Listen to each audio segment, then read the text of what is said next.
Play school ಅಂದ್ರೆ ಆಟ ಆಡುವಂತಹ ಒಂದು ಪಾಠಶಾಲೆ. ಸ್ಟಾರ್ಟಿಂಗ್ ಅಂತೂ ನಾನು ಅತ್ತೇ ಬಿಟ್ಟಿದ್ದೆ. Hi friends, good morning. ನಾನು ಇವತ್ತು ಬೆಳಗ್ಗೆಯಿಂದ ವ್ಲಾಗ್ ಸ್ಟಾರ್ಟ್ ಮಾಡಿದ್ದೀನಿ. ಸೊ ತುಂಬ ಜನರು ಕೇಳ್ತಾ ಇದ್ರು, ಚಿನಿಮಾಗೆ ಮತ್ತೆ ಸ್ಕೂಲಿಗೆ ಜಾಯಿನ್ ಮಾಡ್ತಾ ಇದ್ದೀರಾ, ಏನು ಈ ವರ್ಷ ಮನೆಯಲ್ಲೇ ಇಟ್ಕೋತೀರಾ, ಸ್ಕೂಲಿಗೆ ಕಳ್ಸೋದಿಲ್ವಾ, ಅಥವಾ ಯಾವ ಸ್ಕೂಲಿಗೆ ಸೇರಿಸ್ಬೇಕು ಅಂದ್ಕೊಂಡಿದ್ದೀರಾ, ಫೀಸ್ ಎಷ್ಟಾಗ್ಬೋದು, ಯಾವ ಏಜಿಗೆ ಸ್ಕೂಲಿಗೆ ಸೇರಿಸ್ಬೇಕು, ಈ ಥರ ಸಾಕಷ್ಟು ಕಾಮೆಂಟ್ಸ್ಗಳು ಬಂದಿದೆ. ಸೊ ನಾನಿವತ್ತು ಆ ಎಲ್ಲ ಕಾಮೆಂಟ್ಸ್ಗಳಿಗೆ ಮತ್ತು ಚಿನಿಮಾಗೆ ಯಾವ ಸ್ಕೂಲಿಗೆ ಸೇರಿಸ್ತಾ ಇದ್ದೀನಿ ಅಥವಾ ಅವಳ ಫೀಸ್ ಎಷ್ಟು ಅದೆಲ್ಲದನ್ನ ಈ ಬ್ಲಾಗ್ನಲ್ಲಿ ಡೀಟೇಲ್ ಆಗಿ ತಿಳಿಸ್ಕೊಡ್ತೀನಿ ನಿಮಗೆ. ಹಾಗೆ ಯಾವ ವಯಸ್ಸಿನಲ್ಲಿ ಮಕ್ಕಳಿಗೆ ಸ್ಕೂಲಿಗೆ ಕಳಿಸ್ಬೇಕು, ಸ್ಕೂಲನ್ನು ಹೇಗೆ ಸೆಲೆಕ್ಟ್ ಮಾಡ್ಕೋಬೇಕು ಅಂದರೆ ನನಗೆ ಗೊತ್ತಿರೋವಂಥದ್ದು, ನಾನು ಎಕ್ಸ್ಪೀರಿಯನ್ಸ್ ಮಾಡಿರೋವಂಥದ್ದನ್ನ ನಿಮಗೆ ಈ ಬ್ಲಾಗ್ನಲ್ಲಿ ಶೇರ್ ಮಾಡ್ಕೋತೀನಿ. ಸೊ ಫಸ್ಟ್ ಈಗ ಬೆಳಗ್ಗೆ ಆಗಿರೋದ್ರಿಂದ ತಿಂಡಿ ಮುಗಿಸ್ಕೊಂಡ್ಬಿಡೋಣ ಫಸ್ಟು. ಸೊ ಮಕ್ಕಳೆಲ್ಲ ಇದ್ರಲ್ವ, ಸೊ ತಿಂಡಿ ರೆಡಿ ಮಾಡಿಬಿಟ್ಟು ಸೊ ತಿಂಡಿ ತಿನ್ನಿಸ್ಕೊಂಡಾದ್ಮೇಲೆ ಇದ್ರ ಬಗ್ಗೆ ಡೀಟೇಲ್ ಆಗಿ ಕುತ್ಕೊಂಡು ಮಾತಾಡೋಣ. ಫ್ರೆಂಡ್ಸ್, ನಾನೀಗ ಚಟ್ನಿ ರೆಡಿ ಮಾಡ್ತಾ ಇದ್ದೀನಿ. ಇವತ್ತು ಶೇಂಗಾ ಚಟ್ನಿ ಮಾಡೋಣ ಅಂತ ಹೇಳಿಬಿಟ್ಟು. ಹೊರಗಡೆ ಬಿಸಿಲು ಬೇರೆ ಜಾಸ್ತಿ ಇತ್ತು. ಬೆಳಗ್ಗೆ ಬ್ರೇಕ್ಫಾಸ್ಟಿಗೆ ಏನು ಮಾಡೋಣ ಅಂತ ಯೋಚನೆ ಮಾಡ್ತಾಯಿದ್ದೆ.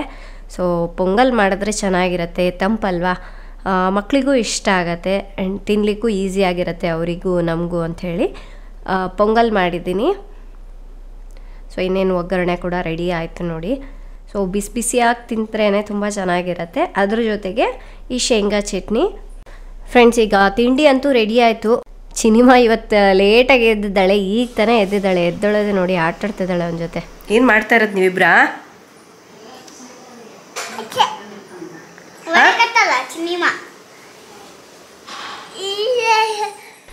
ಎದ್ದೊಳದೆ ಅವರಿಬ್ಬರು ನನ್ನ ಜೊತೆ ಆಟಾಡ್ತಾ ಇದ್ದಾರೆ. ನಮ್ಮ ಚಿನಿಮಾಗೆ ಜಲಸು ಸ್ವಲ್ಪ, ಫಸ್ಟು ಅವಳೇ ಕೈ ಇಡಬೇಕಂತೆ.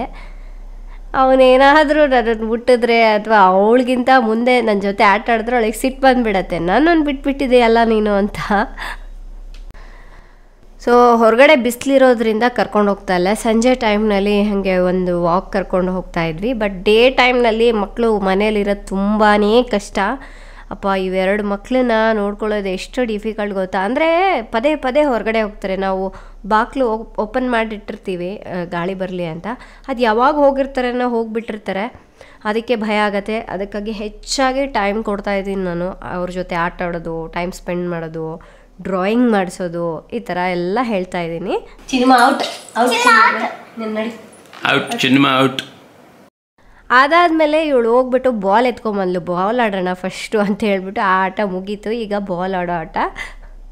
ಇನ್ನು ಆಟ ಆಡ್ತಾ ಇದ್ದರೆ ಎಷ್ಟೊತ್ತು ಬೇಕಾದರೂ ಆಟ ಆಡ್ತಾನೆ ಕೂತ್ಕೋತಾರೆ. ಜೊತೆಗೆ ನಾನು ಕೂಡ ಆಡಬೇಕು, ಅದೇ ಬಂದಿರೋದು.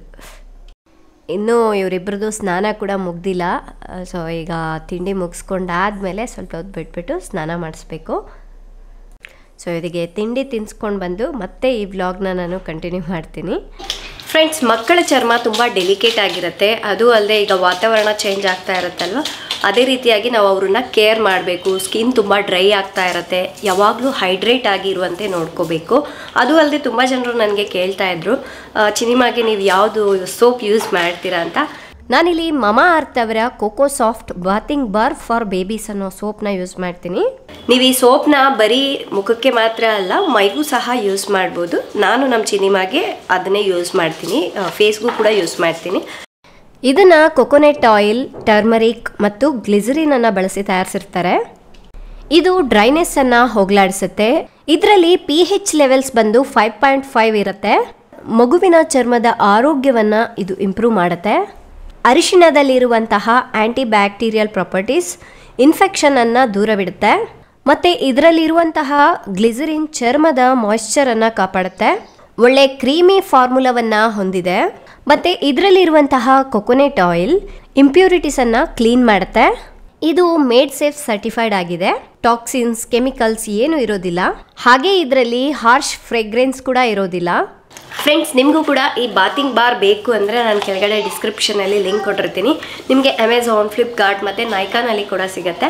ಹಾಗೆ ನೀವು ಮಮಾ ಅರ್ತ್ ಅವರ ವೆಬ್ಸೈಟ್ ಅಥವಾ ಆ್ಯಪ್ನಲ್ಲಿ ಬೈ ಮಾಡೋದಾಯಿತು ಅಂದರೆ ಇಲ್ಲಿ ಕಾಣಿಸ್ತಾ ಇದೆಯಲ್ವಾ, ಮಾಯಾ 2023 ಅನ್ನೋ ಕೋಡ್ನ ಯೂಸ್ ಮಾಡಿದ್ರೆ ಎಕ್ಸ್ಟ್ರಾ 20% ಡಿಸ್ಕೌಂಟ್ ಕೂಡ ಸಿಗುತ್ತೆ. ಹಾಗೆ ಮಮಾ ಅರ್ತ್ ಅವರ ಪ್ರಾಡಕ್ಟ್ಸ್ಗಳು ಬಂದು ಈಗ ನಮಗೆ ಲೋಕಲ್ ಮಾರ್ಕೆಟ್ಗಳಲ್ಲಿ ಕೂಡ ಸಿಗ್ತಾ ಇದೆ. ಸೊ ನಿಮ್ಮ ಊರುಗಳಲ್ಲಿ ಈ ಪ್ರಾಡಕ್ಟ್ ಸಿಗ್ತಾ ಇದ್ರೆ ಮಮಾ ಅರ್ತ್ ಪ್ರಾಡಕ್ಟ್ಸ್ ನನಗೆ ಕಮೆಂಟ್ ಮಾಡಿ, ಎಲ್ಲೆಲ್ಲಿ ಈ ಪ್ರಾಡಕ್ಟ್ ಸಿಗ್ತಾ ಇದೆ ಅನ್ನೋದು ನನಗೂ ಗೊತ್ತಾಗುತ್ತೆ. ಫ್ರೆಂಡ್ಸ್, ನನಗೆ ಮಮಾ ಅರ್ತ್ ಅವ್ರದ್ದು ಇನ್ನೊಂದು ಇಷ್ಟ ಆಗಿದೆ ಏನು ಗೊತ್ತಾ, 2025 ಒಳಗಡೆ 1 ಮಿಲಿಯನ್ ಗಿಡಗಳನ್ನು ನೆಡಬೇಕು ಅಂತ ಹೇಳಿ ಪ್ಲಾನ್ ಮಾಡಿದ್ದಾರೆ. ನೀವು ಬೈ ಮಾಡುವಂತ ಪ್ರತಿ ಆರ್ಡರ್ ಅನ್ನು ಅವರು ನೆಡುವಂತ ಗಿಡಕ್ಕೆ ಲಿಂಕ್ ಮಾಡ್ತಾರೆ. ಸಿನಿಮಾ ಅವತಾರ ನೋಡಿ ಹೇಗಿದೆ ಅಂತ.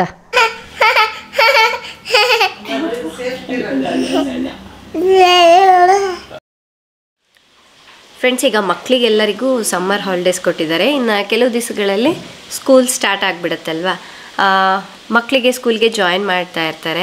ಅದಕ್ಕಾಗಿ ನಾನಿವತ್ತು ಅದ್ರ ಬಗ್ಗೆನೇ ಮಾತಾಡಬೇಕು ಅಂದ್ಕೊಂಡಿದ್ದೀನಿ. ಅದು ಅಲ್ಲದೆ ತುಂಬ ಜನರು ನನಗೆ ಇದ್ರ ಬಗ್ಗೆ ಕಾಮೆಂಟ್ ಮಾಡಿ ಕೇಳ್ತಾ ಇದ್ದಾರೆ. ಒಬ್ಬೊಬ್ರದ್ದು ಒಂದೊಂದು ಥರ ಎಕ್ಸ್ಪೀರಿಯನ್ಸ್ ಇರುತ್ತೆ. ಸೊ ನಾನು ಏನು ಎಕ್ಸ್ಪೀರಿಯನ್ಸ್ ಮಾಡಿದ್ದೀನಲ್ವ ಅದನ್ನು ನಿಮ್ಮ ಜೊತೆ ಶೇರ್ ಮಾಡ್ತಾ ಇದ್ದೀನಿ. ಜೊತೆಗೆ ಈ ವಿಡಿಯೋಯಿಂದ ನಿಮಗೂ ಒಳ್ಳೆ ಇನ್ಫಾರ್ಮೇಷನ್ ಸಿಗುತ್ತೆ ಅಂದ್ಕೊಂಡಿದ್ದೀನಿ. ಫಸ್ಟ್ ನಾವು ಬಂದು ನಮ್ಮ ಚಿನಿಮಾಗೆ 1 ಇಯರ್ 8 ಮಂತ್ಸ್ ಇರುವಾಗ ಅವಳಿಗೆ ಸ್ಕೂಲ್ಗೆ ಜಾಯಿನ್ ಮಾಡಿದ್ದು. ಅವಾಗ ನನಗೆ ತುಂಬ ಜನರು ಕೇಳಿದ್ರು, ಇಷ್ಟು ಸಣ್ಣ ವಯಸ್ಸಿಗೆ ಸ್ಕೂಲಿಗೆ ಕಳಿಸ್ಬೇಕಾ, ಇಷ್ಟು ಸಣ್ಣ ವಯಸ್ಸಿಗೆ ಯಾಕೆ ಕಳಿಸ್ತೀರಾ, ಆಟ ಆಡ್ಕೊಳ್ಳೋ ವಯಸ್ಸು, ಮನೇಲಿ ಆಟ ಆಡ್ಕೊಳ್ಳಿ ಬಿಡಿ, ಯಾಕೆ ಇಷ್ಟು ಬೇಗ ಹಾಕಿದ್ದೀರಾ, ನಾವೆಲ್ಲೂ ನೋಡಿಲ್ಲಪ್ಪ ಇಷ್ಟು ಬೇಗ ಸ್ಕೂಲಿಗೆ ಕಳಿಸೋದು ಅಂತ ಹೇಳಿದರು. ಇನ್ನು ಕೆಲವರು ಹೌದು ನಾವು ಇದೇ ಏಜ್ಗೆ ಮಕ್ಕಳಿಗೆ ಸ್ಕೂಲಿಗೆ ಹಾಕಿದ್ದೀವಿ ನಮ್ಮ ಮನೇಲಿ ಅಂತ ಕೂಡ ಕಮೆಂಟ್ ಮಾಡಿದರು ನನಗೆ. ಸೊ ಯಾವ ಏಜ್ಗೆ ಸ್ಕೂಲಿಗೆ ಕಳಿಸ್ಬೇಕು? ತುಂಬ ಜನರು ಸ್ಕೂಲ್ ಅಂತ ಇದ್ದಾರೆ. ಅದು ಸ್ಕೂಲ್ ಅಲ್ಲ, ಪ್ಲೇ ಸ್ಕೂಲ್, ಅಂದರೆ ಆಟ ಆಡುವಂತಹ ಒಂದು ಪಾಠಶಾಲೆ. ಇನ್ನು ಈ ಪ್ಲೇ ಸ್ಕೂಲ್ಗೆ ಜಾಯಿನ್ ಆಗುವ ರೈಟ್ ಏಜ್ ಯಾವುದಪ್ಪ ಅಂದರೆ 1.5 ವರ್ಷದಿಂದ 3 ವರ್ಷದ ಮಧ್ಯದಲ್ಲಿ ಇರುವಂತಹ ಮಕ್ಕಳಿಗೆ ಸಜೆಸ್ಟ್ ಮಾಡ್ತಾರೆ. ಅಂದರೆ ಮಕ್ಕಳು ಯಾವಾಗ ರೆಡಿ ಆಗ್ತಾರೋ ಆವಾಗ ಕಳಿಸಿ ಅಂತ ಹೇಳ್ತಾರೆ.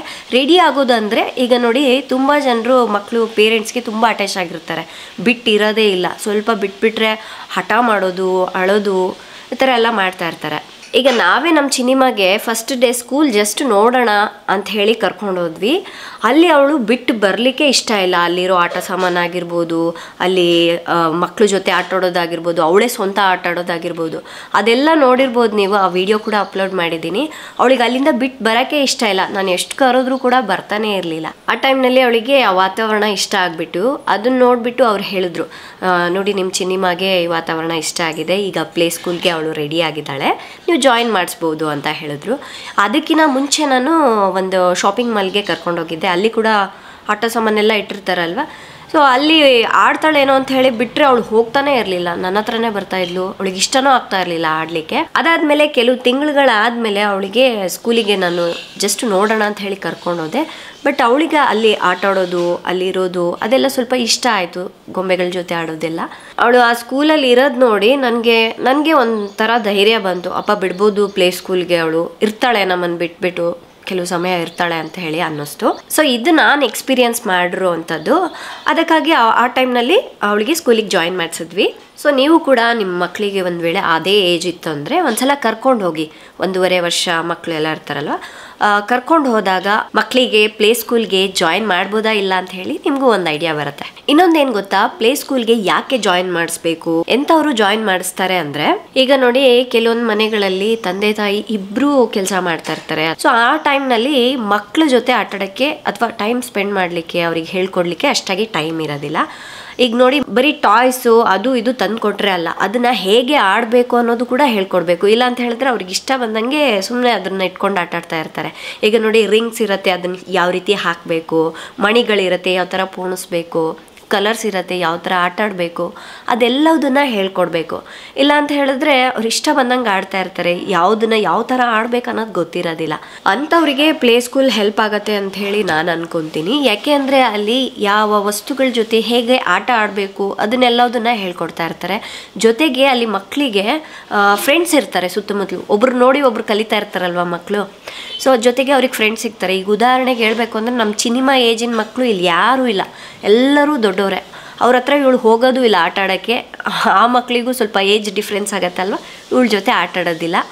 ಅದೇ ನೀವು ಪ್ಲೇ ಸ್ಕೂಲಲ್ಲಿ ಹೋಗಿ ನೋಡೋದಾಯಿತು ಅಂದರೆ ಅವರ ಏಜ್ ಮಕ್ಕಳೇ ಇರ್ತಾರೆ. ಸೊ ಅವರಿಗೆ ಸೆಟ್ ಆಗಿಬಿಡುತ್ತೆ, ಜೊತೆ ಕುತ್ಕೊಂಡು ಆಟ ಆಡ್ತಾ ಇರ್ತಾರೆ. ಈ ರೀತಿ ಮಕ್ಕಳಿಗೆ ಚೆನ್ನಾಗಿ ಫ್ರೆಂಡ್ಸ್ ಎಲ್ಲ ಸಿಗ್ತಾರೆ, ಚೆನ್ನಾಗಿ ಆಟ ಆಡ್ಕೋತಾ ಇರ್ತಾರೆ. ಇನ್ನೊಂದು ಏನಪ್ಪ ಅಂದರೆ, ಈ ಪ್ಲೇ ಸ್ಕೂಲ್ ಬಂದು ಜಸ್ಟ್ 3 to 4 hours ಇರುತ್ತೆ ಅಷ್ಟೇ, ಏನು ಇಡೀ ಒಂದು ದಿನ ಪೂರ್ತಿ ಏನು ಇರೋದಿಲ್ಲ. ಸೊ ಸೊ 3 to 4 hours ಹೆಂಗೆ ಕಳಿಯತ್ತೆ ಅನ್ನೋದೇ ಗೊತ್ತಾಗೋದಿಲ್ಲ, ಹೋಗ್ಬಿಟ್ಟಿರುತ್ತೆ. ಸ್ಟಾರ್ಟಿಂಗ್ನಲ್ಲಿ ನಾನು ಚಿನ್ನಿಮನ ಸ್ಕೂಲಿಗೆ ಬಿಟ್ಟು ಬರಬೇಕಾದ್ರೆ ಸ್ವಲ್ಪ ಏನೋ ಬೇಜಾರಾಯಿತು, ಒಂಥರ ಏನೋ ತುಂಬ ಮಿಸ್ ಮಾಡ್ಕೋತಾ ಇದ್ದೀನಿ ಆ ಥರ ಫೀಲ್ ಆಯಿತು. ಸ್ಟಾರ್ಟಿಂಗ್ ಅಂತೂ ನಾನು ಅತ್ತೆ ಬಿಟ್ಟಿದ್ದೆ ಫಸ್ಟ್ ಡೇಗೆ ಸ್ಕೂಲಿಗೆ ಬಿಡಬೇಕಾದ್ರೆ. ಅದಾದಮೇಲೆ ಹೋಗ್ತಾ ಹೋಗ್ತಾ ಸ್ವಲ್ಪ ಅಭ್ಯಾಸ ಆಯಿತು. ಈಗ ಏನಾಗುತ್ತೆ ಅಂದರೆ ಈ ಥರ ಪ್ಲೇ ಸ್ಕೂಲಿಗೆ ಬಿಟ್ಟು ಬರೋದ್ರಿಂದ ಅಷ್ಟರಲ್ಲಿ ಪೇರೆಂಟ್ಸ್ ಕೂಡ ಬೇರೆ ಏನಾದರೂ ಕೆಲಸಗಳು ಮಾಡ್ಕೊಳ್ಳಿಕ್ಕೆ, ಸೊ ಅವರಿಗೂ ಸ್ವಲ್ಪ ಅನುಕೂಲ ಆಗುತ್ತೆ. ಇನ್ನೊಂದೇನು ಗೊತ್ತಾ, ಅಲ್ಲಿ ಮಕ್ಕಳು ಹೋದ್ಮೇಲೆ ಅವ್ರು ಫುಲ್ ಜಾಯ್ಫುಲ್ಲಾಗಿ ಆಟ ಆಡ್ತಾ, ಅಂದರೆ ಮರ್ತೋಗ್ಬಿಟ್ಟಿರ್ತಾರೆ, ಮನೆ ಅನ್ನೋದು ಮರ್ತೋಗ್ಬಿಟ್ಟಿರ್ತಾರೆ, ಎಂಜಾಯ್ ಮಾಡ್ತಾ ಇರ್ತಾರೆ. ಅಲ್ಲಿ ಟೀಚರ್ಸ್ ಕೂಡ ಅಷ್ಟೇ ಮಕ್ಕಳ ಜೊತೆ ಅವರು ಮಕ್ಕಳಾಗ್ಬಿಟ್ಟು ಅವ್ರಿಗೆ ಹೇಳ್ಕೊಡೋದಾಗಿರ್ಬೋದು, ಡ್ಯಾನ್ಸ್ ಅಂತೆ, ಸ್ವಿಮ್ಮಿಂಗ್ ಅಂತೆ, ಮಣ್ಣಲ್ಲಿ ಕೂರಿಸ್ಬಿಟ್ಟು ಆಡೋದು, ಇದೆಲ್ಲದನ್ನು ಹೇಳ್ಕೊಡ್ತಾ ಸೊ ಅವ್ರ ಜೊತೆ ಮಕ್ಕಳು ಮಿಂಗಲ್ ಆಗಿಬಿಟ್ಟಿರ್ತಾರೆ, ಅವ್ರನ್ನ ಚೆನ್ನಾಗಿ ಎಂಟರ್ಟೈನ್ ಮಾಡ್ತಾ ಇರ್ತಾರೆ. ಇಷ್ಟರಲ್ಲಿ 3 to 4 hours ಹೆಂಗೆ ಕಳಿಯತ್ತೆ ಅನ್ನೋದೇ ಗೊತ್ತಾಗೋದಿಲ್ಲ. ಇನ್ನು ಕೆಲವು ದಿವಸಗಳಾದಮೇಲೆ ನಾವು ಹಿಂಗೆ ಸ್ಕೂಲಿಗೆ ಬಿಟ್ಟು ಬರ್ತಾ ಇದ್ವಿ, ಬಂದು ಸ್ವಲ್ಪ ಹೊತ್ತು ಕುತ್ಕೊಂಡಿರ್ತಿದ್ವಿ, ನಮ್ಗೆ ಆವಾಗಲೇ ಅನಿಸ್ಬಿಡ್ತಾಯಿತ್ತು, ಅಯ್ಯೋ 3 hours ಆಗಲೇ ಮುಗ್ದೋಯ್ತಲ್ಲ, ಸ್ವಲ್ಪ ಕೆಲಸ ಮಾಡ್ಕೊಳ್ಳೋದೆ 3 hours ಮುಗ್ದೋಗ್ಬಿಡ್ತಾಯಿತ್ತು. ನಾವು ಹೋಗಿ ಕರ್ಕೊಂಡು ಬರ್ತಾಯಿದ್ವಿ. ಟೈಮ್ ಹೆಂಗೆ ಹೋಗುತ್ತೆ ಅನ್ನೋದೇ ಗೊತ್ತಾಗೋದಿಲ್ಲ. ಸೊ ಅವರು ಕೂಡ ತುಂಬ ಎಂಜಾಯ್ ಮಾಡಿ ಬರ್ತಾರೆ ಸ್ಕೂಲಲ್ಲಿ. ಅದ್ರ ಜೊತೆಗೆ ಅಲ್ಲಿ ಚೆನ್ನಾಗಿ ಮಾತುಗಳು ಕಲೀಲಿಕ್ಕೆ, ಆ್ಯಕ್ಷನ್ ಮಾಡಲಿಕ್ಕೆ, ಅದೆಲ್ಲವುದು ಚೆನ್ನಾಗಿ ಮಕ್ಕಳು ಕಲೀಲಿಕ್ಕೆ ಹೆಲ್ಪ್ ಆಗುತ್ತೆ. ಈಗ ನೋಡಿ ಚಿನ್ನಿಮದೇ ಕೆಲವೊಂದು ಕ್ಲಿಪ್ಸ್ ಇದೆ, ಅದನ್ನು ಹಾಕ್ತೀನಿ, ನೋಡ್ಕೊಂಡು ಬನ್ನಿ. ಸೊ ತುಂಬ ಜನರು ಚಿನ್ನಿಮ ಸ್ಕೂಲ್ ತೋರಿಸಿ ಅಂತ ಕೇಳ್ತಾ ಇದ್ರು. ಸೊ ಇದು ಒಂದು ಕ್ಲಿಪ್ ನೀವು ನೋಡಲಿ ಅಂತ ಹಾಕಿದ್ದೀನಿ. ಅದಾದಮೇಲೆ ನೋಡಿ ಮಕ್ಕಳು ಯಾವ ರೀತಿ ಸ್ಕೂಲ್ನಲ್ಲಿ ಆಟ ಆಡ್ತಾರೆ, ಮಣಿಗಳನ್ನು ಯಾವ ರೀತಿ ಪೋಣಿಸೋದು, ಅಲ್ಲಿ ಹತ್ತಿರ ಕೂರಿಸಿ ಈ ರೀತಿ ಹೇಳ್ಕೊಡ್ತಾರೆ. ನೋಡಿ ಚಿನ್ನಿಮ ಎಷ್ಟು ಚೆನ್ನಾಗಿ ಆಟ ಆಡ್ತಾ ಇದ್ದಾಳೆ, ಜೊತೆಗೆ ಮಕ್ಕಳು ಕೂಡ ನೋಡಿ. ಇನ್ನು ಮಕ್ಕಳಿಗೆ ಡ್ಯಾನ್ಸ್ ಹೇಳ್ಕೊಡೋದು, ಅದ್ರ ಜೊತೆಗೆ ಮಕ್ಕಳು ಡ್ಯಾನ್ಸ್ ಮಾಡೋದು, ಅದೆಲ್ಲ ನೋಡೋಕ್ಕೆ ಎಷ್ಟು ಚೆನ್ನಾಗಿದೆಲ್ಲ. ಅವಾಗವಾಗ ಈ ಥರ ವೀಡಿಯೋ ಮಾಡಿಬಿಟ್ಟು, ಅಂದರೆ ಮಕ್ಕಳು ಏನು ಮಾಡ್ತಾರೆ ಅನ್ನೋದನ್ನು ವೀಡಿಯೋ ಮಾಡಿಬಿಟ್ಟು ಅದನ್ನು ನಮಗೆ ವಾಟ್ಸಪ್ಪಲ್ಲಿ ಶೇರ್ ಮಾಡ್ತಾ ಇರ್ತಾರೆ. ಕೆಲವ್ರು ಕೇಳ್ತಾಯಿದ್ರು ಮಕ್ಕಳು ಟಾಯ್ಲೆಟ್ ಮಾಡಿಕೊಂಡ್ರೆ ಅಥವಾ ಪೋಟಿ ಮಾಡಿಕೊಂಡ್ರೆ ಹೇಗೆ ಅಂತ. ಸ್ಕೂಲ್ನಲ್ಲಿ ಇಬ್ಬರು ಆಯಾ ಇರ್ತಾರೆ, ಸೊ ಅವ್ರು ನೋಡ್ಕೋತಾರೆ ಮಕ್ಳು ಏನಾದರೂ ಟಾಯ್ಲೆಟ್ ಮಾಡಿಕೊಂಡ್ರೆ ಅದನ್ನು ಕ್ಲೀನ್ ಮಾಡೋದು, ಬಟ್ಟೆ ಚೇಂಜ್ ಮಾಡೋದು ಅದೆಲ್ಲ ಮಾಡ್ತಾರೆ.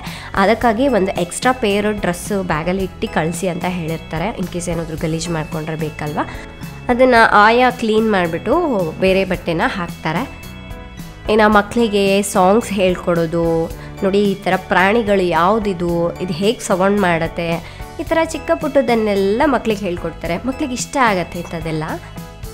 ಇನ್ನು ಸಮ್ಮರ್ನಲ್ಲಿ ಸ್ವಿಮ್ಮಿಂಗ್ ಪೂಲಲ್ಲಿ ಕೂಡ ಆಡಿಸ್ತಾರೆ, ಅದಂತೂ ಒಬ್ಬೊಬ್ಬ ತುಂಬ ಚೆನ್ನಾಗಿ ಎಂಜಾಯ್ ಮಾಡ್ತಾರೆ ಮಕ್ಕಳು. ಒಂದು ಇಷ್ಟ ಆಗದೆ ಇರೋದು ಏನಪ್ಪ ಅಂದರೆ, ಚಿನ್ನಿಮ ಮನೇಲಿ ಇರಬೇಕಾದ್ರೆ ಅವಳಿಗೆ ಒಂದು ನೆಗಡಿ, ಕೆಮ್ಮು, ಜ್ವರ ಏನೂ ಬಂದಿರಲಿಲ್ಲ. ಬಟ್ ಸ್ಕೂಲಿಗೆ ಹೋಗದೆ ಅಲ್ಲಿ ಏನು ಹೇಳ್ತಾರೆ, ಮಕ್ಕಳಿಗೆ ಒಬ್ರಿಗೆ ನೆಗಡಿ ಆದರೆ, ಕೆಮ್ಮಾದರೆ ಬಂದುಬಿಡುತ್ತಲ್ವ. ಸೊ ವಾರದಲ್ಲಿ ಒಂದು ಸಲ ಅವಾಗವಾಗ ನೆಗಡಿ ಕೆಮ್ಮು ಸ್ಟಾರ್ಟ್ ಆಗ್ತಾಯಿತ್ತು. ಅದು ಒಂದು ಇಷ್ಟ ಆಗಲಿಲ್ಲ, ಮತ್ತು ಏನು ಮಾಡೋಕ್ಕಾಗೋದಿಲ್ಲ. ಇವತ್ತೆಲ್ಲ ಅಂದರೆ ನಾಳೆ ಹೋಗಲೇಬೇಕು, ಅವಳು ಹೊರಗಡೆ ಬೆರಿಲೇಬೇಕು ಜನರ ಜೊತೆ. ಅಷ್ಟು ಬಿಟ್ಟರೆ ಪೇರೆಂಟ್ಸಿಗೆ ಇನ್ನೇನು ತೊಂದರೆ ಇಲ್ಲ ಅಂದ್ಕೊಳ್ತೀನಿ. ನನಗೆ ಅದು ಒಂದೇ ಇಷ್ಟ ಆಗಿರಲಿಲ್ಲ.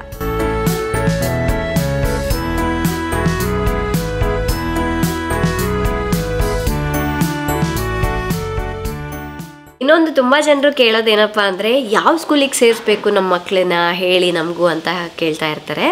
ಸೊ ನನ್ನ ಪ್ರಕಾರ ಏನಪ್ಪ ಅಂದರೆ, ನಿಮ್ಗೆ ಇಷ್ಟ ಬಂದಿರೋ ಸ್ಕೂಲ್ಗೆ ನಿಮ್ಮ ಮಕ್ಕಳನ್ನ ಸೇರಿಸಿ. ಈಗ ನಾನು ಬಂದುಬಿಟ್ಟು ನಾನು ಅದೇ ಕನ್ಫ್ಯೂಸಲ್ಲೇ ಇದ್ದೆ, ಯಾವ ಸ್ಕೂಲಿಗೆ ಹಾಕೋಣಪ್ಪ ಚಿನ್ನಿಮನ ಅಂತ ಹೇಳಿಬಿಟ್ಟು. ನಮ್ಮ ತಂಗಿ ಎಲ್ಲೋ ಊರಲ್ಲಿ ಯೂರೋ ಕಿಡ್ಸ್ ನೋಡ್ಕೊಂಬಂದಿದ್ಲಂತೆ. ಸೊ ಅಲ್ಲಿ ಚೆನ್ನಾಗಿದೆ, ನಿಮ್ಮ ಊರಲ್ಲಿ ಲೋಕಲಲ್ಲಿ ಕೇಳಿ ನೋಡು ಚೆನ್ನಾಗಿದೆಯಾ ಅಂತ ಹೇಳಿ ಅವಳು ನನಗೆ ಹೇಳಿದ್ಲು. ನಾನು ನೋಡಿದೆ ಹತ್ತಿರದಲ್ಲಿ ಯಾವುದೆಲ್ಲ ಸ್ಕೂಲ್ಸ್ ಇದೆ ಅಂತ. ನನಗೆ ಈ ಯೂರೋ ಕಿಡ್ಸ್ ತುಂಬ ಹತ್ತಿರ ಆಗ್ತಾಯಿತ್ತು. ಓಕೆ, ಒಂದು ಸಲ ಹೋಗಿ ನೋಡ್ಕೊಂಡು ಬರೋಣ ಅಂಥೇಳಿ ಚಿನ್ನಿಮನ ಕರ್ಕೊಂಡು ಹೋಗಿ ನೋಡ್ಕೊಂಡು ಬಂದೆ. ಸೊ ಅವ್ರು ಮಾತಾಡೋದು, ಅಲ್ಲಿ ಮಕ್ಕಳು ಯಾವ ಥರ ಟೀಚರ್ಸ್ ಜೊತೆ ಮಿಂಗಲ್ ಆಗೋದು, ಅದೆಲ್ಲ ನೋಡ್ಕೊಂಡು ಬಂದೆ. ಒಂದೊಂದೇ ಕ್ಲಾಸ್ಗೆ ಹೋಗಿ ಎಲ್ಲ ಚೆಕ್ ಮಾಡ್ಕೊಂಡು ಬಂದೆ. ನನಗೆ ಚೆನ್ನಾಗಿ ಅನ್ನಿಸ್ತು. ಟೀಚರ್ಸ್ ಎಲ್ಲ ಚೆನ್ನಾಗಿ ಮಾತಾಡ್ತಾಯಿದ್ರು, ಮಕ್ಕಳ ಜೊತೆ ಚೆನ್ನಾಗಿ ಹೊಂದ್ಕೊಳ್ತಾಯಿದ್ರು, ಹೇಳ್ಕೊಡ್ತಾಯಿದ್ರು. ಅದೆಲ್ಲ ಇಷ್ಟ ಆಗಿ ನಾನು ಯೂರೋ ಕಿಡ್ಸ್ಗೆ ಜಾಯಿನ್ ಮಾಡಿದೆ. ಮತ್ತು ನೀವು ಇದೇ ಸ್ಕೂಲ್ಗೆ ಜಾಯಿನ್ ಮಾಡಬೇಕು ಅಂತ ಅಲ್ಲ, ನಿಮ್ಮ ಅನುಕೂಲ. ಆದಷ್ಟು ಹತ್ತಿರ ಇರೋವಂಥ ಸ್ಕೂಲಿಗೆ ಜಾಯಿನ್ ಮಾಡಿದ್ರೆ ಒಳ್ಳೆಯದು. ಯಾಕೆಂದರೆ ಈಗ ನೋಡಿ, ಅವಳಿಗೆ ಸ್ಕೂಲಿಗೆ ಜಾಯಿನ್ ಮಾಡಿ ಕೆಲವು ದಿವಸ ಆದಮೇಲೆ ಕೆಲವೊಂದು ಸಲ ಏನೋ ಡ್ರೆಸ್ ಗಲೀಜು ಮಾಡ್ಕೊಂಡ್ಬಿಟ್ಲು. ಒಂದು ಪೇರ್ ಕೊಟ್ಟು ಕಳಿಸಿರ್ತೀವಿ, ಇನ್ ಕೇಸ್ ಏನಾದರೂ ಹುಷಾರಿಲ್ಲ, ಎಮರ್ಜೆನ್ಸಿ ಕರ್ಕೊಂಬರ್ಬೇಕು ಅಂದರೆ ನಮಗೂ ಅನುಕೂಲ ಆಗಬೇಕಲ್ವಾ. ಅದಕ್ಕಾಗಿ ಹತ್ತಿರ ಇರೋವಂಥ ಸ್ಕೂಲಿಗೆ ಸೇರಿಸಿದ್ರೆ ಅನುಕೂಲವಾಗಿರುತ್ತೆ ಅನ್ನೋದಕ್ಕೆ ಹೇಳ್ತಾ ಇದ್ದೀನಿ. ಇನ್ನು ಕೆಲವರು ಫಸ್ಟ್ ಅಂಗನವಾಡಿಗೆ ಹಾಕ್ತಾರೆ, ಅದು ಕೂಡ ತುಂಬಾ ಒಳ್ಳೆಯದು. ಬಟ್ ನಾನು ಕೂಡ ಚಿನ್ನಿಮಗೆ ಅಂಗನವಾಡಿಗೆ ಹಾಕೋಣ ಅಂತ ಹೇಳಿ ಇಲ್ಲಿ ಲೋಕಲಲ್ಲೆಲ್ಲ ಹೋಗಿ ನೋಡ್ಕೊಂಡು ಬಂದೆ. ಹತ್ತಿರ ಯಾವುದೂ ಇರಲಿಲ್ಲ, ಎಲ್ಲದೂ ಒಂದು 5 kilometers ದೂರದಲ್ಲಿತ್ತು. ಸ್ವಲ್ಪ ಹಳ್ಳಿ ಬರುತ್ತೆ ಅಲ್ಲಿ ನಮ್ಮ ಮನೆಯಿಂದ. ಅಲ್ಲಿಗೆ ಹೋಗಬೇಕಾಗಿತ್ತು. ನಾನು ಡೈಲಿ ಬಿಟ್ಟು ಬಂದು ಕರ್ಕೊಂಡು ಬರಲಿಕ್ಕೆ ತುಂಬ ದೂರ ಆಗ್ತಾಯಿತ್ತು. ಒಂದು ವೇಳೆ ನೀವೇನಾದರೂ ಅಂಗನವಾಡಿಗೆ ಕಳಿಸ್ತಾ ಇದ್ರೆ ಒಳ್ಳೆಯದೇ, ಅಲ್ಲಿಗೂ ಕೂಡ ಕಳಿಸ್ಬೋದು. ಅಲ್ಲಿ ಕೂಡ ತುಂಬ ಚೆನ್ನಾಗಿ ಆಟ ಆಡೋದು ಎಲ್ಲದೂ ಹೇಳ್ಕೊಡ್ತಾರೆ. ಇನ್ನು ನಾನಂತೂ ನಮ್ಮ ಚಿನಿಮಾಗೆ ಯೂರೋ ಕಿಡ್ಸ್ಗೆ ಹಾಕ್ತೆ. ಇಲ್ಲೇ ಹತ್ತಿರದಲ್ಲೇ ಇರೋದ್ರಿಂದ ನನಗೆ ತುಂಬಾ ಅನುಕೂಲ ಆಯಿತು. ಸೊ ನೀವು ಕೂಡ ಅಷ್ಟೇ, ನಿಮ್ಮ ಮಕ್ಕಳಿಗೆ ಯಾವ ಸ್ಕೂಲ್ ಇಷ್ಟ ಆಗುತ್ತೋ ಆ ಸ್ಕೂಲ್ಗೆ ಜಾಯಿನ್ ಮಾಡಿ. ಇಲ್ಲ ನಿಮಗೆ ತುಂಬ ಟೈಮ್ ಇದೆ ಅಥವಾ ಮನೇಲಿ ಹಿರಿಯರಿದ್ದಾರೆ, ಅತ್ತೆ ಮಾವಂದ್ರಿದ್ದಾರೆ, ಪರವಾಗಿಲ್ಲ ನಾವು ಮನೇಲೇ ಆರಾಮಾಗಿ ನೋಡ್ಕೋತೀವಿ ಅಂದರೆ ಅದು ಕೂಡ ಒಳ್ಳೆಯದೇ. ನೀವು ಮನೇಲಿ ಇದ್ಕೊಂಡೆ ಮಕ್ಕಳಿಗೆ ಹೇಳ್ಕೊಡ್ಬೋದು. ಇನ್ನು ಕೆಲವರು ಪ್ಲೇ ಸ್ಕೂಲ್ಗೆ ಫೀಸ್ ಎಷ್ಟಿರುತ್ತೆ, ನೀವು ನಿಮ್ಮ ಚಿನಿಮಾಗೆ ಸ್ಕೂಲ್ಗೆ ಎಷ್ಟು ಪೇ ಮಾಡಿದ್ರಿ ಅಂತ ಕೇಳಿದ್ರು. ಈಗ ನೋಡಿ, ಈ ಅಂಗನವಾಡಿಗೆಲ್ಲ ಫ್ರೀಯಾಗೇ ಇರುತ್ತೆ, ಏನು ಪೇ ಮಾಡೋ ಅಗತ್ಯ ಇಲ್ಲ. ಒಂದು 400-500 ಏನೋ ಚಾರ್ಜ್ ಮಾಡ್ತಾರಂತೆ ನಾನು ಕೇಳಿರೋ ಪ್ರಕಾರ. ಇನ್ನು ಗೌರ್ಮೆಂಟಿಂದ ಅದು ಇದು ಗಿಫ್ಟ್ಗಳು ಮತ್ತು ಅವರಿಗೆ ಏನೋ ಉಂಡೆ ಥರ ಏನೋ ಕೊಡ್ತಾರೆ. ಆವಾಗ ನಾವು ಹೋಗೋ ಟೈಮ್ನಲ್ಲಿ ಕೊಡ್ತಾಯಿದ್ರು, ಬಟ್ ಇವಾಗ ಏನು ಕೊಡ್ತಾಯಿದ್ದಾರೆ ಗೊತ್ತಿಲ್ಲ. ಮೊಟ್ಟೆ ಅಂತೆ ಅದು ಇದು ಕೊಡ್ತಾ ಇರ್ತಾರೆ. ಅದೆಲ್ಲ ಫ್ರೀ ಇರುತ್ತೆ, ನೀವು ಅಲ್ಲಿ ಬೇಕಾದರೂ ಹಾಕ್ಬೋದು. ತುಂಬ ಒಳ್ಳೆಯದು, ಹತ್ತಿರ ಇದ್ದರೆ ಅಲ್ಲಿ ಕೂಡ ಹಾಕ್ಬೋದು. ಇಲ್ಲ ನೀವು ಪ್ರೈವೇಟ್ನಲ್ಲಿ ಪ್ಲೇ ಸ್ಕೂಲ್ ಬೇಕು ಅಂದರೆ ಸೊ ಅಲ್ಲಿ ಫೀಸ್ ಅನ್ನೋದು ನಾವು ಕಟ್ಟಬೇಕಾಗತ್ತೆ. ನಾವು ನಮ್ಮ ಚಿನಿಮಾಗೆ ಸೊ ಆವಾಗ 3 months ಅಷ್ಟೇ ಕಳಿಸಿದ್ದಲ್ವ, 3 months ಅಂದರೆ ಜಾನ್ವರಿ ಟೈಮ್ನಲ್ಲಿ ಅವಳಿಗೆ ಜಾಯಿನ್ ಮಾಡಿದ್ದು ಸ್ಕೂಲ್ಗೆ. ಆವಾಗ 22,000 ಚಾರ್ಜ್ ಆಗಿತ್ತು. ಬಟ್ ಈಗ ಅದೇ ಕ್ಲಾಸ್ನಲ್ಲೇ ಅವಳಿಗೆ ಮತ್ತೆ ಹಾಕ್ತಾ ಇದ್ದೀವಿ. ಯಾಕಂದರೆ ಫಸ್ಟ್ ಸಿಲೆಬಸ್ ಎಲ್ಲ ಏನಿತ್ತು ಅವಳಿಗೆ ಹೇಳ್ಕೊಡೋದು, ಆಟ ಆಡೋದೆಲ್ಲ, ಸೊ ಅದೆಲ್ಲ ತುಂಬ ಮಿಸ್ ಆಗಿತ್ತು. ಆದರೆ ನಾವೀಗ ಅವಳಿಗೆ 1 ವರ್ಷ ಪೂರ್ತಿ ಕಂಪ್ಲೀಟಾಗಿ ಜಾಯಿನ್ ಮಾಡ್ತಾ ಇರೋದ್ರಿಂದ more than 35,000 ಅಂತ ಹೇಳಿದ್ದಾರೆ. ಇನ್ನೂ ಎಕ್ಸಾಕ್ಟಾಗಿ ಗೊತ್ತಿಲ್ಲ. ಸೊ ಹೋಗಿಬಿಟ್ಟು ಸ್ಕೂಲಲ್ಲಿ ಹೋಗಿ ಎಷ್ಟಾಗಿದೆ ಅಮೌಂಟ್ ಅನ್ನೋದನ್ನು ನೋಡಿಬಿಟ್ಟು ಅದನ್ನು ಕಟ್ ಬರಬೇಕು. ಇನ್ನೂ ಅವಳಿಗೆ ಅಡ್ಮಿಷನ್ ಮಾಡಿಸಿಲ್ಲ. ಸೊ ನೆಕ್ಸ್ಟ್ ಮಂತ್ ಹೋಗಿಬಿಟ್ಟು ಅಡ್ಮಿಷನ್ ಮಾಡಿಸ್ಕೊಂಡು ಬರ್ತೀನಿ. ಇದೇ ರೀತಿ ಬೇರೆ ಬೇರೆ ಸ್ಕೂಲ್ಗಳಲ್ಲಿ ಒಂದೊಂದು ರೀತಿ ಫೀಸ್ ಇರುತ್ತೆ. 20,000, 30,000 ಅಂದರೆ ಅದು ಸಿಟಿಗಳ ಮೇಲೆ ಡಿಪೆಂಡ್ ಆಗಿರುತ್ತೆ. ಸ್ವಲ್ಪ ಹಳ್ಳಿ ಕಡೆ ಹೋದರೆ ಅಲ್ಲಿ ಸ್ವಲ್ಪ ಕಡಿಮೆ ಇರಬಹುದು, ಸಿಟಿ ಕಡೆ ಸ್ವಲ್ಪ ಜಾಸ್ತಿ ಹೆಚ್ಚು ಕಮ್ಮಿ ಇರ್ಬೋದು. ನಾವು ಹೋಗ್ಬಿಟ್ಟು ಕೇಳಿ ತಿಳ್ಕೊಬೇಕು ಯಾವ ಸ್ಕೂಲಲ್ಲಿ ಎಷ್ಟು ಫೀಸ್ ಇದೆ, ಹೇಗಿದೆ ಅದನ್ನು. ಒಟ್ಟಾರೆ ಹೇಳಬೇಕು ಅಂದರೆ ನಮಗೆ ಅವ್ರ ಟೀಚರ್ಸ್ ಹೇಳಿದ್ದು ಮಗುಗೆ 6 ವರ್ಷ ಬರೋಷ್ಟೊತ್ತಿಗೆ 1ನೇ ಕ್ಲಾಸ್ನಲ್ಲಿ ಇರಬೇಕು. ಸೊ ಇದು ಎಲ್ಲ ಕಡೆನೂ ರೂಲ್ಸ್ ಮಾಡಿಬಿಟ್ಟಿದ್ದಾರಂತೆ. ಸೊ ಇದಿಷ್ಟು ತಿಳ್ಕೊಳ್ಳಿ, ನಿಮ್ಮ ಮಗುಗೆ ಎಷ್ಟು ಏಜ್ ಇದೆ, ಈಗ ಎಷ್ಟನೇ ಕ್ಲಾಸಲ್ಲಿದ್ದಾರೆ ಅನ್ನೋದನ್ನು ನೋಡಿಕೊಂಡ್ರೆ ಗೊತ್ತಾಗತ್ತೆ.